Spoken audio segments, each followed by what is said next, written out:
Hello everyone, I am Tacit, and today I'm going to be going over a brief video on the Sunken Fleet faction since the new Deep Delve variant. So, of course, lately we've been getting a new Deep Delve for every single faction, about every 6 weeks, pretty much until all of them end up getting it. It essentially allows you to spend 2 of your sigils to get a guarantee bigger treasure room, as well as a brand new different layout. They also seem to have made a slight change as of this one, which I don't believe was mentioned in any of the changelogs. And I could have sworn it was different, because I know when setting up some of these videos, I would check it.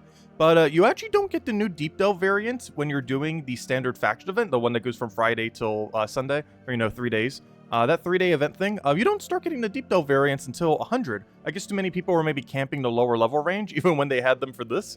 So for that reason, I guess they made it so you need to have level 100 plus. Because I was going through these and it's like, oh, we're not getting the Deep Delve variant. Then I read the actual changes and apparently, yeah, that might have been a change that they made in the previous patch or something. Because I don't recall that ever being a thing in the past, because that's how I set it up for the videos sometimes, but what was set up here instead. Anyways, so as far as the layout, it reminds me a lot of All-Seeing Eye, which isn't necessarily a good thing, but you basically just want to take multiplier order. It seems to have about the same amount of overall treasure room chance as the other one. So it's not that much of an improvement, but it is a little bit easier to take rarity order in this place. Where you're just going to be taking the 5s, the 4s, the 3s, and, take whatever treasure rooms last if you want to optimize their loot. So overall, it should be a lot more straightforward, if nothing else, compared to the other layout. And it should have a slightly higher overall multiplier, despite the overall treasure room being pretty equivalent. As far as the standard layout is kind of all over the place as far as where you need to go positionally within it. As far as the fact that you have to go like all the way over to the corner there for the treasure room and just way out of the way. And then you have like these little enclaves onto the side. But you still, of course, just basically try rushing over there, getting the higher multipliers, but just a lot more spread out compared to the new Deep Delve.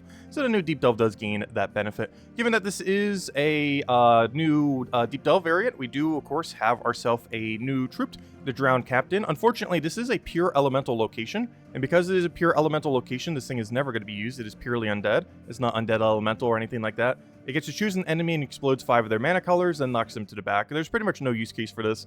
There's already better things in the game that end up doing this. Oddly enough, off the same colors as well. There's basically like a true damage version of this that ends up doing it for, 16 mana or so. So there's really no need to end up using this outside the faction. You can't use it inside the faction because it's not elemental. Even if it was elemental, I'm pretty sure it wouldn't, because the team is already pretty established. You basically just AoE spam with Mirage Queen tanking, so even in that circumstance, you probably still wouldn't even run this. But it's basically just an extra Kingdom Star. Sunken Fleet is associated to that of Bright Forest, which does now bring Bright Forest to 26 star if you have absolutely all the requirements for it, which is a little bit extra tribute reward or whatever other rewards you get along the way if it helps you get a little bit higher from where you currently are. Aside from that, let's start getting into some of the teams. So as we mentioned, it is a red-blue restriction. So let's go and go over all the teams from the top. I will be going over 5 teams here. 2 for the lower range, 2 for the middle range, or for the rest of the range, and 1 for the pure faction. And all these will be in the description below if you want to go and copy-paste any of them. So, of course, you are allowed to use any colored weapon. However, the rest of your team has to be either red and or blue. So for this one, we're basically just going cast spam. We're using Bane of Mercy in order to feed into Black Manacle and Queen Titania. I somewhat wanted to try to use the new troop, but then realized, oh yeah, it doesn't actually fit the colors. That one green-purple one that does like the fairy fire thing. So it's like, okay, well, Queen Titania then. So yeah, it's just Black Manacle Queen Titania. You can also go like Marilith or something else here, depending on what mana route you want to go. Let's end up going with that one, just to make it a little bit safer.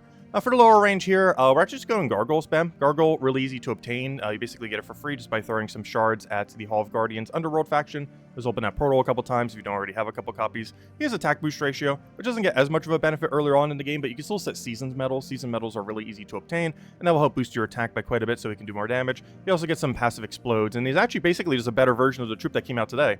They're both the same color. It's 2 higher mana cost. It has less explodes, but its damage output is really solid while having a lot of tank ability, so that works out. Mana accumulation weapon can be anything. I just showed Antisceptor here as it's super easy to obtain, but if you have a better mana accumulation weapon, or that one construct boost ratio weapon, Stone Slicer I believe it's called, you can also replace out for that. Next we have ourselves the higher range team. It's basically just a standard Iron Gut Zolgoth. We're running the Bane of Mercy version since we're on blue-red restriction, which allows us to have 4 times Curse, as well as give attack to our Hiking Iron Gut. So even if your Hiking Iron Gut doesn't already have 100 attack with all the Delve bonuses, it probably will after you do your Bane of Mercy cast to bring it to 100, or very close to it. Then you just get Guaranteed Devour, Zolgoth to Zolgoth things that kill everything, and Marilith is here as our primary mana accumulator. We also set the entire banner into the Marilith so that we can end up feeding directly to its red, get the Surge on it, and just very quickly get our Marilith Marilith up to feed mana to everything else. Next, we have the lower range. For the lower range, we're running with a Marilith build. A Tesla build. Well, Marilith is here too. They both do true damage. Obviously, Tesla doing a good bulk of the true damage. Urskea Shield here is primarily just for protection, and of course, hero weapon can be anything, so we can use it even though it's not red or blue there. And we're basically just using that to defend whatever needs to be defended. Likely your first slot, but you can throw it on absolutely anything if something else is being prioritized. And you're just spamming Tesla by using Marilith to get up. And the true damage will make it a little bit easier to hit Tesla's range, though, of course, 95% of your damage, if not more, is going to be coming from the Teslas themselves. And it scales throughout the entire delve because its boost ratio is not on your own armor, but also on the enemy's armor. So you get that nice combination boost between the two of them. And as far as Pure Faction, there are a couple different ways to go about it. If we actually go and bring up the whole list of Sunken Fleet's troops, if we go over here, here's everything that is usable underneath this event right here. So these 5, of course, the original 4, and then Drowned Captain, which came out today. As far as usability, there are basically 3, depending on how you want to go about it. There's the Mirage Queen, the Water Elemental, and the Crabman. For the most part, you're not going to need Drowned Sailor unless you want to go all 4. And by all 4, I mean everything except Drowned Captain. But generally, you want to just go really heavy on the Water Elemental. Main reason for this is it's a full AoE, so you basically just keep doing chip damage until you win. It also has a stun on it, so you always want to make sure you have at least 1, though ideally you'll be having at least 2, if not 3. And you just keep doing it over and over again, casting. If you really want to, you could even go 4 if you feel like you have the stats for it. It would actually be quicker than running Mirage Queen. But Mirage Queen is ran there for protection's sake. Sometimes you even go double Mirage Queen to keep it safe, or even a Mirage Queen and a Crabman, because Bleedy, he has a little bit of score reduction, not as much as Mirage Queen, though pretty much. One's 30%, one's 33%. They're basically the same amount of reduction. But sometimes you do that to have a little bit more tankability. Sometimes you double up on Mirage Queen to make sure that by the final fight, you have 1 Mirage Queen and double Water Elemental. You can basically adjust it depending on what your stats are. But the main premise is Mirage Queen, 50% mana start to all elementals, which for whatever reason, this isn't an elemental. And even if it was, it probably still wouldn't get used. And then you just keep spamming Water Elemental itself. It does chip damage over and over again.